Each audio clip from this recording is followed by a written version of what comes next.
ډاکټر شکیب اوسه پورې خو مونږه زیات لارې خلکو ته وښودلې چې څنګه وکړي څه رقم خپل ځان جوړ کړي.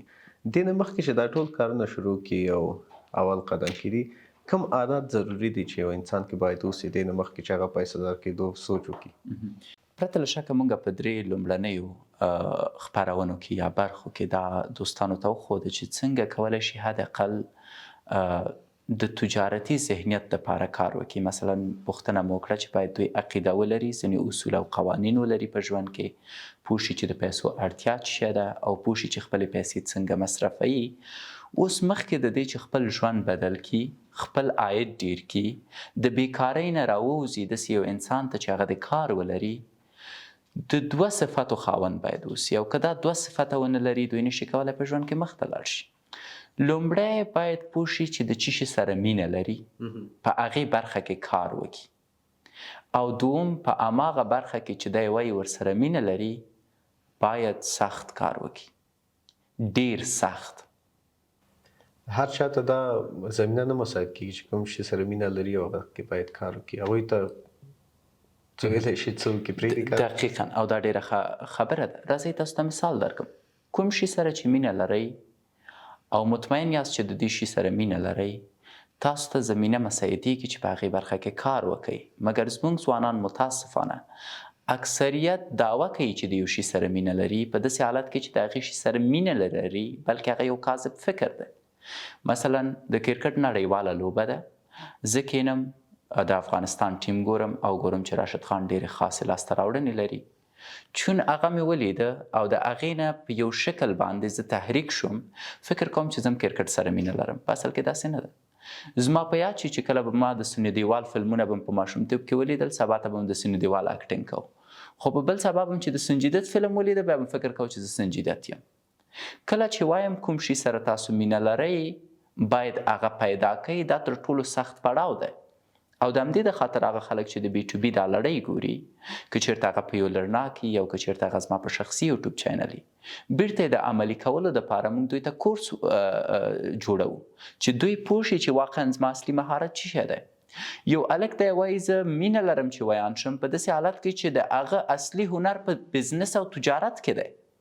اوس د بهتره پوهېدو دپاره زه تاسو ته مثال درکوم. ډاکټر ذاکر نایک دی فکر کوي تر 30 کلنۍ پورې چې د ده مینه د طب سره ده، او دی تر 30 کلنۍ پورې، ګوره 30 کاله یو ډېر غټ عمر دی، طبابت وایي، په دې برخه کې کار کوي، یو ډېر ښه ډاکټر تی نه جوړیږي. وروسته د 30 کالو دا درک کوي چې نه، زما اصلي هنر په طب کې نه دی بلکې زه یو ډېر ښه دعوت کوونکی یم. او وروسته د 30 کالو نه طبابت پرېږدي، راځي د دعوت برخې ته او دعوت د ژوند بدلوي. که نن ډاکټر ذاکر نایک یوازې ډاکټر وایي ما تا نه پېژندو، نن به دومره پیسهداره نه وای، نن به دومره ښه ژوند نه درلودی، نن به دومره ډېر خلک نه مسلمانول.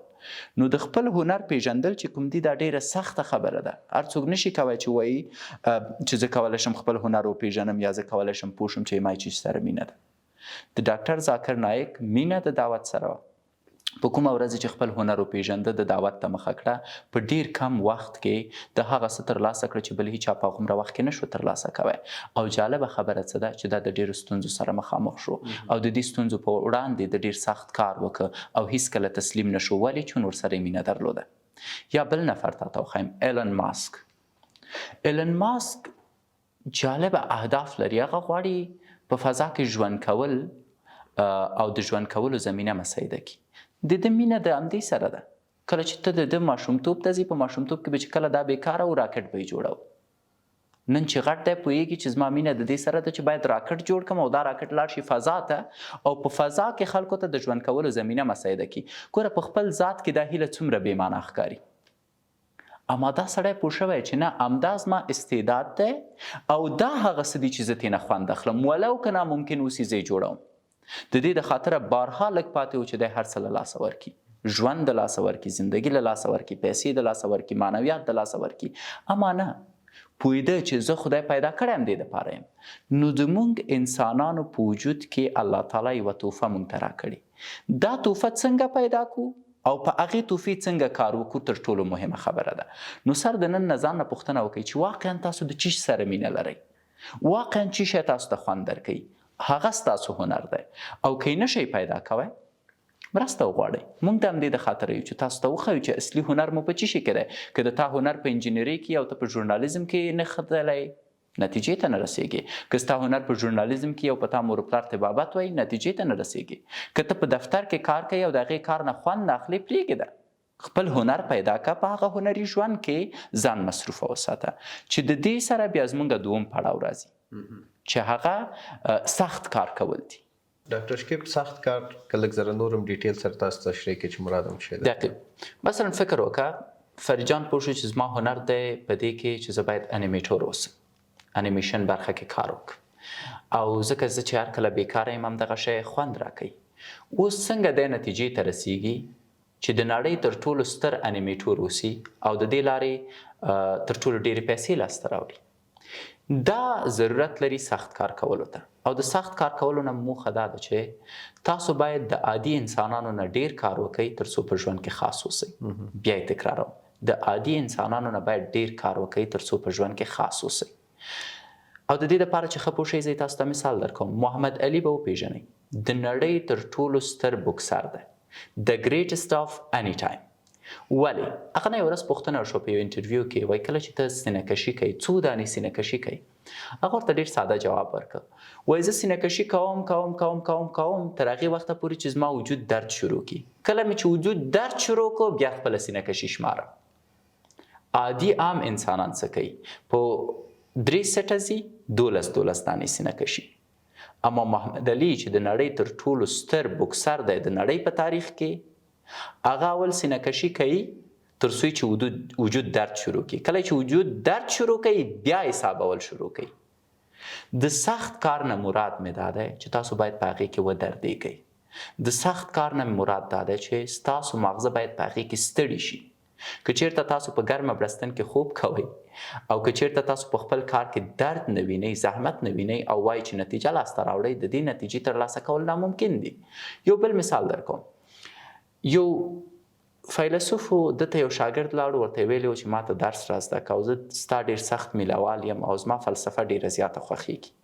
درته ویلي و ګوره وروره ځه کور ته د لاړ شه، زما شاګردان پوره شوي دي، زه تا ته درس نشم درکوی. درته ویلي چې نه زما فلسفه ډېره خوښېږي او ته به ما ته درس را زده کوې. ورته ویلي ډېره دې خوښېږي؟ ویلي و. سړی د ورمېږ نه نیولی او بیولی و سیند. په دې سیند کې چې دی سر اوبو کې ورته دننه کړی، یو 10 ثانیې چې دی دا سړی غلی ناست و، ځکه استاد دی نو سړی خو څه نشي کوی. 10 ثانیې وروسته آهسته آهسته داسې لغتې شروع کړې وې، لاس اچول یې شروع کړي وو. چې د 1 دقیقه شوې وه بس استاد ته یې لغته ورکړې وه، بوکس یې ورکړی و، سر یې د اوبو نه راویستی او ساه یې ویستې وه.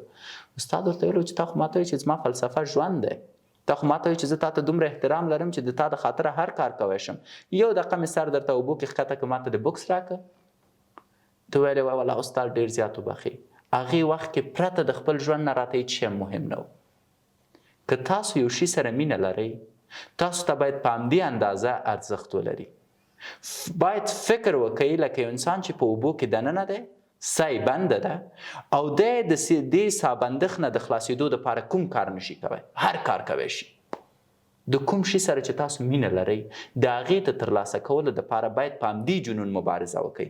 زه نن د ځوانانو نه پوښتنه کوم په دې جنون یې مبارزه کړې د خپلو اهدافو د ترسره کولو دپاره؟ نه، چې نه یې ده کړې خو ناکامه دي. او که غواړي وکړي باید زده کړي چې مینه یې څه شی دی او څومره زحمتونه غواړي تر څو دی ورسیږي یو بریالي ځوان کېدو ته.